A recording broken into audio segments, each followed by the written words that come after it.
Hola hermanos, bienvenidos al Diplomado en Consejería. Estamos en nuestra conferencia número 25 y ahora vamos a hablar sobre la consejería, sobre la sexualidad. Pero déjenme antes contarles que estoy muy contenta porque tenemos 260 iglesias que están trabajando con nosotros alrededor del mundo. Ellos están haciendo sus grupos de consejeros, hemos tenido muchísima bendición, yo creo que hay una muy fuerte necesidad y el Señor está abriendo puertas tremendas para todas las iglesias hispanas y de veras estoy súper bendecida y súper agradecida con Dios y les quiero dar las gracias también a ustedes por la confianza que me tienen y invitarlos también que si quieren inscribirse al diplomado en consejería, que me escriban a Jesús en la Familia .com y con mucho gusto les haré llegar su material. Bueno, pues ahora, después de este comercial, ya vimos lo que era la homosexualidad, cuáles eran sus efectos, cuáles eran sus causas. Y ahora vamos a ver la consejería al homosexual. Pues bien, pues como les dijimos en la conferencia pasada sobre lo que era la homosexualidad es una violación del mandato directo de la Biblia. Pero la homosexualidad no es el pecado que no tiene perdón, ni es el peor pecado. Yo quiero que ustedes sepan, porque el peor pecado es rechazar a Dios o al Espíritu Santo, ¿verdad? O sea, el homosexual puede cambiar su estilo de vida sexual y ser sanado por Cristo por medio del arrepentimiento y por medio de la fe.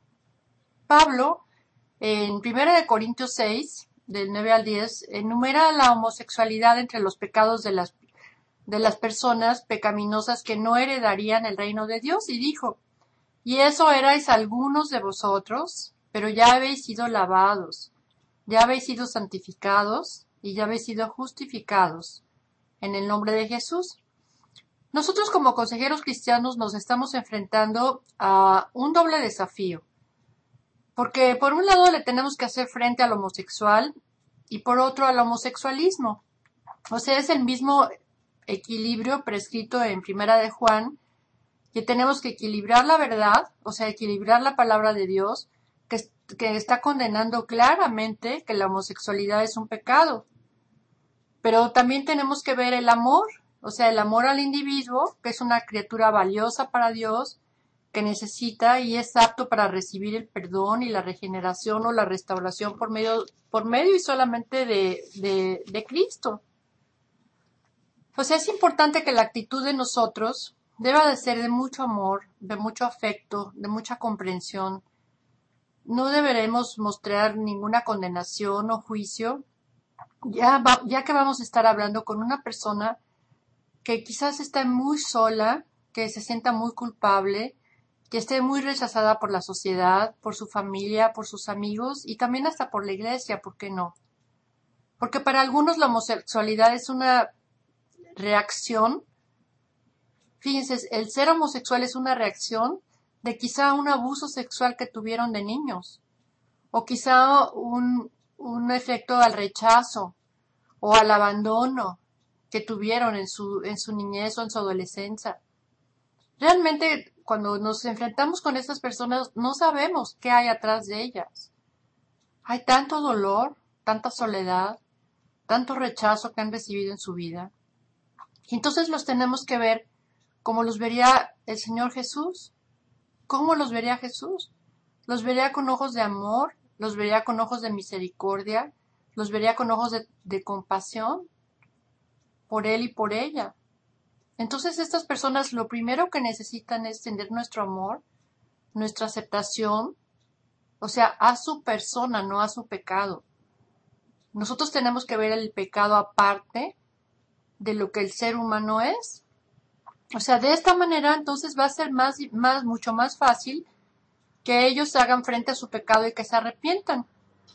Vamos a necesitar, esto es un proceso muy largo de administración, pero es muy glorioso, da mucha bendición y vamos a ver muchos milagros, hermanos. Porque vamos a necesitar desde el principio orar mucho por él, por esta persona, amarlo. Si es posible, bueno, comer con él, abrazarlo, consolarlo, ser muy paciente con él. Le tenemos que hablar del amor del perdón de Dios, de cómo lo quiere. Como dice el Salmo 18-19, me sacó a un amplio espacio, me libró porque se agradó de mí. O sea, le tenemos que decir cómo lo ama el Señor y cómo es especial y cómo es precioso ante los ojos del Señor. O sea, lo primero que tenemos que hacer es hablarle del amor de Dios hacia Él. Y a medida que vaya pasando el tiempo de nuestra entrevista, tenemos que recalcar, pues que a lo mejor tiene algunas características positivas, o sea, como que tiene un carácter alegre, tiene un buen sentido del humor. Tenemos que recalcar sus habilidades, si tiene talento para la música, para la pintura, para la computadora, porque estas personas vienen tan rechazadas y tienen tanta falta de aceptación. O sea que de alguna manera nosotros tenemos que verlos como alguien positivo. Nos tenemos que asegurar de presentar a un Dios de amor y a un Salvador. Y no tenemos que estar interesados solamente en un pecado en particular, que es la homosexualidad. ¿Por qué? Porque Dios quiere redimir a esta persona completa, no solamente su sexualidad. Jesús quiere liberarlo del dolor, del rechazo, de la mentira, de la soledad, de la amargura, del orgullo, de la rebelión, quizá de las drogas, del alcoholismo, de la soledad, de la depresión. O sea, el comportamiento homosexual es solamente una parte, así como del iceberg que nosotros vemos, pero por abajo está infestado, o sea, de situaciones negativas, ya verán. Tenemos que tomar la determinación de escuchar a nuestro aconsejado pacientemente y tenemos que conocer su historia, o sea, qué es lo que pasa que lo ha hecho hacer así, o sea, que nos tiene que contar de su familia, le tenemos que preguntar de sus papás, de sus hermanos, de sus amigos, cómo fue su infancia, cómo fue su adolescencia. En la clase número 3 que les di de técnicas de la entrevista, ahí les enseñé a hacer una buena entrevista. Recuérdenla y vayan a esa clase y denle una repasada y tienen sus papeles. O sea, tenemos que ver también su relación con Dios, cómo es, porque puede ser que sea cristiano y puede ser que no sea cristiano. Pero le tenemos que estar recalcando, Dios te ama, Dios conoce tu lucha y Dios no te rechaza, o sea, sino que te ama y por eso te enseña la verdad y el poder de Jesucristo para sanarte. ¿Por qué? Porque todos los humanos necesitamos ser sanados de alguna manera, ¿no? Porque mientras tanto Jesús nos está dando la gracia para llevar su cruz. Entonces, lo primero que tenemos que hacer después de aceptarlo y de amarlo es llevarlo a Jesús y llevarlo a Cristo para que lo reciba. O si ya lo tiene, confirmar su salvación. Nos tenemos que asegurar que la persona entiende el concepto de que Dios tiene de la homosexualidad. O sea, se le tiene que llamar pecado y lo tenemos que guiar a que también le llame pecado. En la clase pasada les di muchos versos en los cuales se pueden apoyar de la palabra. ¿Por qué? Porque la persona tiene que admitir y reconocer, o sea, que está pecando, que es pecado, y también tiene que reconocer que necesita ayuda. O sea, porque Dios dice que cuando nosotros confesamos nuestros pecados, Él es fiel y justo para perdonarnos y limpiarnos de toda maldad, en primera de Juan 1:9. Luego lo tenemos que llevar al arrepentimiento. Lo tenemos que exhortar con amor y con la autoridad en la palabra de Dios para que confiese su pecado, o que para que busque el perdón de Dios y acepte ser libre del pecado. Solamente el Espíritu Santo, hermanos, trae la convicción de pecado. Y si la persona recibe esta convicción profunda en su corazón, va a tener la fuerza para cerrar las puertas para siempre a la homosexualidad. Su aconsejado debe reconocer que su conducta es incorrecta y que es pecado delante de Dios. Y su única esperanza reside en que confiese su pecado y que abandone estas prácticas. Nosotros le tenemos que guiar que se aparte pero ya de la homosexualidad. O sea, decirle tu práctica de homosexualidad debe terminar ya, ahorita. Y si no ha comenzado, no dejes que suceda. O sea, porque va a haber algunos pacientes de que te van a decir, bueno, pues es que yo creo que tengo impulsos homosexuales y me gustan los hombres o me gustan las mujeres. Entonces, si no ha comenzado, no dejes que comience. ¿Por qué? Porque Dios está dispuesto a cambiarte tu orientación sexual. Él puede librarte y Él te puede librará de cualquier enredo homosexual. Tú lo único que debes de decir es, ya basta. En Lucas 9:62 dice que ninguno que poniendo su mano en el arado mira hacia atrás es apto para el reino de Dios. ¿No es cierto? O sea, la Biblia nos dice que una vez que nacemos de nuevo, hemos sido trasladados de las tinieblas a la luz y ya no tenemos un lazo común con nuestra vieja vida. Tiene que cortar a los amigos que están afectando negativamente su vida y deben de permanecer alejados de ofrecer influencias negativas sobre él. Les tienes que decir, ellos no van a entender tu nuevo cambio en vida porque van a creer que estás loco. ¿Por qué? Porque 1 Corintios 1:18 nos dice que las cosas espirituales son como locura para aquellos que se pierden. Pero el mensaje de la cruz es una locura para los que se pierden, pero en cambio para los que se salvan, es decir, para nosotros, este mensaje es el poder de Dios. Por otro lado, tiene que ser obediente a Dios.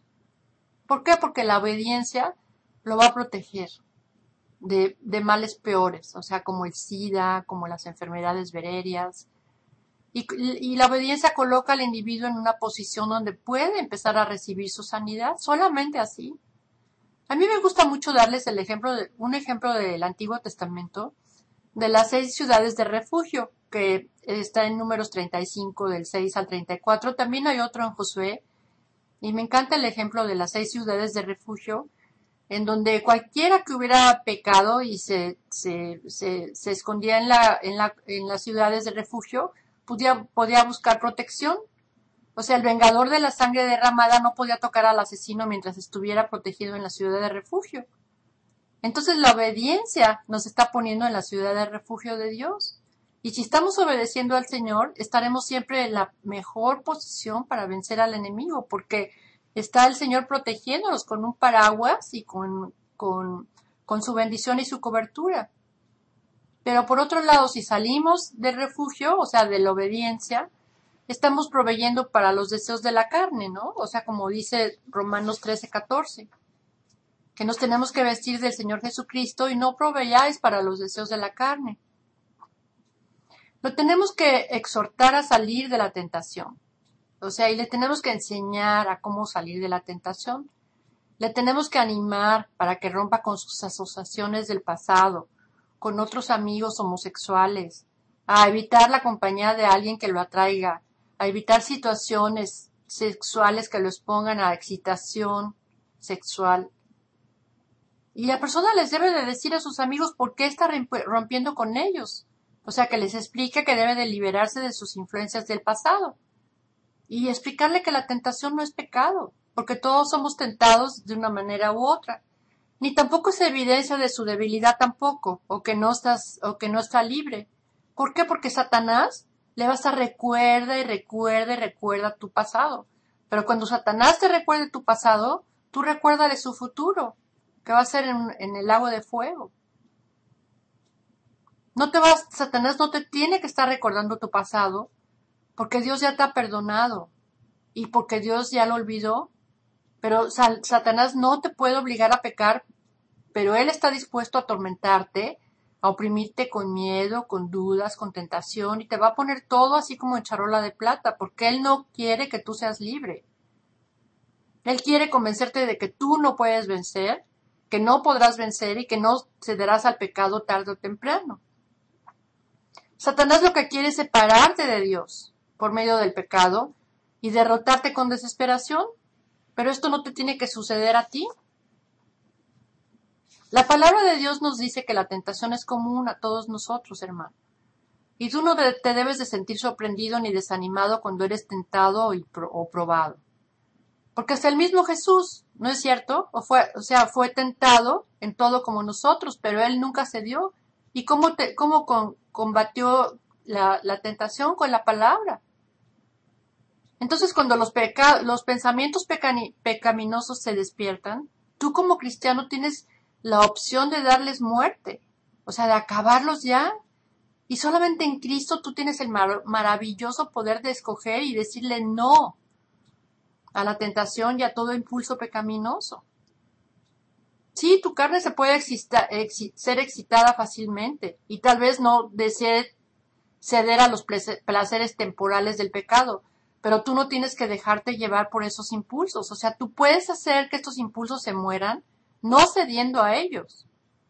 Y con el tiempo estos malos deseos perderán su fuerza siempre y cuando tú no los alimentes. La tentación a pecar por lo regular viene cuando, fíjate, cuando tu resistencia espiritual y tu resistencia física y tu resistencia emocional están bajas. O sea, cuando te encuentras cansado, cuando te encuentras frustrado, cuando te encuentras deprimido. Por ejemplo, así que cuídate. O sea, come bien, duerme bien, haz ejercicio, medita en la palabra de Dios, escucha alabanzas.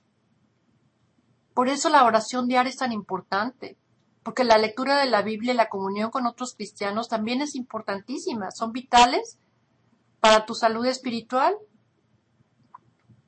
Porque mientras no puedas impedir que las tentaciones vengan, o sea, sí puedes evitar que ellas impulsen tu vieja naturaleza a la acción. Porque la batalla comienza en la mente, en tu mente. Y es ahí a donde puedes ganar o puedes perder.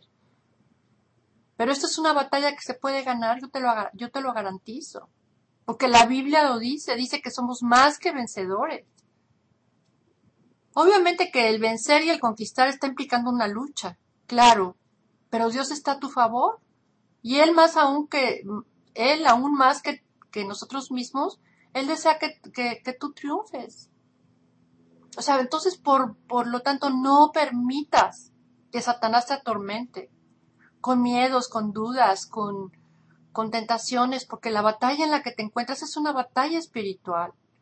Pero ¿sabes qué? Que hay victoria todos los días en Jesús. Y Satanás va a poner en tu contra, a utilizar muchas tretas, ¿sabes como cuáles? Como por ejemplo el aburrimiento. Porque las personas con estilo de vida homosexual han utilizado el sexo como la respuesta para su aburrimiento. Quizás ese será tu caso. Porque el estilo de vida homosexual es un estilo de vida lleno de excesos, o sea, como lo vimos en la clase pasada. Les tenemos que llevar a enseñar un estilo de vida más tranquila, tiene que aprender a utilizar más su tiempo de un modo constructivo. Satanás también te va a estar atacando con soledad, con rechazo, con depresión. Te va a decir, ay, cuando estés deprimido, ¿dónde están mis amigos los cristianos cuando los necesito? A nadie le importo, no sirvo para nada, ¿para qué me molesto ir a la iglesia? Si nadie se da cuenta de que fui, ¿a quién le importo? A Dios no le importo. No es cierto, no le creas, son puras mentiras del enemigo. Nosotros tenemos que instruirle a desarrollar relaciones sanas, relaciones confiables, relaciones estables. Decirle, tú necesitas relacionarte con otros cristianos que no tengan un trasfondo sexual o homosexual como tú. Porque al hacerlo así vas a descubrir que tus problemas no son realmente tan diferentes como los que tienen los demás. Y si permaneces fiel al Señor y no te entregas a la paranoia, a la autocompasión, a la depresión, vas a encontrar que también el amor, la fraternidad, la aceptación y un sentido de pertenencia en estos grupos en donde tu pasado ya realmente no va a ser un asunto a discutir. Ahora, lo tenemos que llevar en una administración de sanidad interna, hermanos. Lo tenemos que llevar. La sanidad interna implica que él debe de perdonar a las personas que lo hirieron, o que lo hayan abusado en su vida, o que lo hayan golpeado, que lo hayan abandonado, o sea, las heridas del alma que él tiene, con sus padres, con sus hermanos, con sus abuelos, con sus maestros, con sus amigos, etcétera. Y yo lo que les digo siempre es que escriban una carta y que escriban, bueno, papá, yo te perdono por esto, y por esto, y por esto, y mamá, yo te perdono por esto, y fulano, yo te perdono por esto. Y se las dejo de tarea y que me la traigan en la próxima sesión. Y en la próxima sesión oramos, y leemos la carta, le pedimos al Señor, o sea, que lo sane, y que Él vaya perdonando a estas personas, porque lo primero que tiene que hacer es perdonar. y también se tiene que perdonar a sí mismo. La sanidad es un proceso precioso, pero no ocurre de la mañana, así de un día a otro. Aunque no dudo del poder del Señor para que lo pueda hacer, pero en general lo veo como psicóloga, y es que la gente debe de buscar sanidad en muchas áreas de su vida. O sea, como la relación con el padre, el vínculo con la madre, el campo de sus recuerdos, en fin, todas sus dificultades emocionales. Y esto lleva mucho tiempo. Y por otro lado, en la medida en que las heridas van sanándose, la persona tiene que estar aprendiendo las conductas que quizá no aprendió en la edad apropiada. O sea, en el proceso de sanidad hay dos etapas. El primero es un tiempo de tratamiento de las heridas emocionales, o sea, como llevarlos al perdón, orar por ellos y que los perdonen. Y la segunda etapa es un periodo de aprendizaje de las conductas que no fueron adquiridas o aprendidas a su tiempo y de los modos de relacionarse, o sea, con los demás que deberían de haber aprendido cuando eran chicos. Como por ejemplo, aprenderse a vestirse según su sexo, a aprender a relacionarse con el sexo opuesto, sus gestos, porque algunas veces, bueno, encontramos que todavía siguen siendo como muy amanerados. Y muchas veces las personas, o sea, critican a los varones que han dejado la vida homosexual y están en proceso de sanidad porque sienten, porque les dicen que todavía se ven muy afeminados o muy machorras, en el caso de las muchachas. Y dicen que esto comprueba su falta de sanidad y no es cierto. O sea, están en su segundo proceso de sanidad interna. Y entonces debemos de recordar que la sanidad es un proceso largo. Y el hecho que la persona no esté conformada a un patrón cultural de masculinidad o de feminidad no significa que no esté curado. O sea, para decirlo con sencillez, la sanidad requiere de mucho tiempo. Fíjense que Sy Rogers era el presidente de Éxodos Internacional, que les recomiendo, ya les dije en la conferencia pasada, métanse a Éxodos Internacional o Éxodos Latinoamérica. Y es una asociación maravillosa cristiana que está ayudando a muchos homosexuales a salir. Y él fue director y presidente, él fue fundador. Y en una de sus pláticas decía que a mí me impresionó, él vivió toda su vida como homosexual y los 2 últimos años antes de conocer a Cristo era transvesti. O sea, se vestía de mujer. Y decía, estoy a años luz del tiempo en que me ponía medias de color de rosa y me pintaba los labios de rojo. Fíjate nomás. Por otro lado, tenemos que trabajar con él en su cambio de identidad. O sea, porque el problema que ellos tienen no es una falta de identidad completa. O sea, él tiene que saber quién es en Cristo, lo que vale en Cristo, el hijo precioso que es en Cristo o la hija preciosa que es en Cristo. Tienes que saber tu verdadera identidad como un hijo o una hija amada de Dios. Porque déjame decirte que en tu identidad no es tu pecado o tu pecado pasado. Tu identidad está basada en lo que eres en Cristo ahora y no sobre lo que piensas que eres o lo que dice la gente, basada en tu comportamiento. La homosexualidad es un comportamiento, pero no es una identidad. Tu identidad te la da Cristo. Amén. Proverbios 27:19 dice, como en el agua el rostro corresponde al rostro, así el corazón del hombre al del hombre. Y 1 Corintios 6, y esto eras algunos, mas ya habéis sido lavados, habéis sido santificados, habéis sido justificados en el nombre de Jesús y por el Espíritu de nuestro Dios. Ahora, durante este proceso, es muy importante que le aconsejemos que no empiece a salir con muchachas por un tiempo. ¿Por qué? Porque las relaciones con el sexo opuesto pueden ser demasiado frustrantes en los primeros días o meses del nuevo estilo de vida del individuo. Y dichas relaciones se pueden fracasar. Y entonces esto le va a hacer a la persona que justifique su regreso a la homosexualidad diciendo, pues hice un intento y no se pudo. Es preferible que pase tiempo con nuevas amistades mientras se va reafirmando quién es realmente y quién puede llegar a ser. Tenemos que tener mucho cuidado de considerar al matrimonio como un medicamento en contra de la homosexualidad. Es bien peligroso.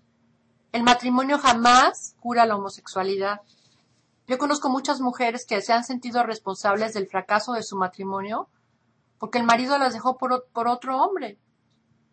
Pero pues estas personas habían tenido una vida anterior al matrimonio. Y suele suceder que en esta etapa un esposo como estos no fueron honestos con la novia al querer compartir con su novia su inclinación homosexual por temor a que ella lo abandonara. O quizá haya pensado sinceramente, pero sinceramente engañado, que el matrimonio iba a curar su mal, y no. Ningún consejero ni ningún pastor cristiano debemos sugerir el matrimonio como medio de sanidad. Además, hay muchos que viven una vida doble, muchos, engañando a la pareja sin compartir su terrible secreto hasta que el SIDA lo descubre. Imagínense nada más. Y el matrimonio, hermanos, no es señal de sanidad, aunque puede ser el resultado de un largo proceso de sanidad, eso sí. Conozco muchísimas personas, de veras, que después de tomar en serio su proceso de curación, llegaron a casarse. Y personas para las cuales el matrimonio antes era algo absolutamente imposible y impensable. Pero Dios es fiel. Y culmina lo que Él empieza en la vida de nosotros. No debemos de tener miedo, hermanos, de que las personas recuperadas se casen, porque yo he visto muchos matrimonios felices de hombres y mujeres recuperados que han dado el testimonio del poder de Dios y de la amistad y del apoyo de su cónyuge. Otros prefieren vivir solteros, o sea que también está bien, como dice Pablo en 1 Corintios 7. Quisiera más bien que todos los hombres fueran como yo, pero cada uno tiene su propio don de Dios, uno a la verdad de un modo y otro del otro. O sea, no es necesario casarse para probar que se ha alcanzado la sanidad. Amén. Tenemos que recomendar estudio bíblico, oración, compañerismo, grupos de oración, grupos de apoyo y servicio, porque ninguno de nosotros nosotros nos formamos la imagen de Dios por lo que los otros nos dicen. O sea, nosotros necesitamos leer la palabra de Dios por nosotros mismos.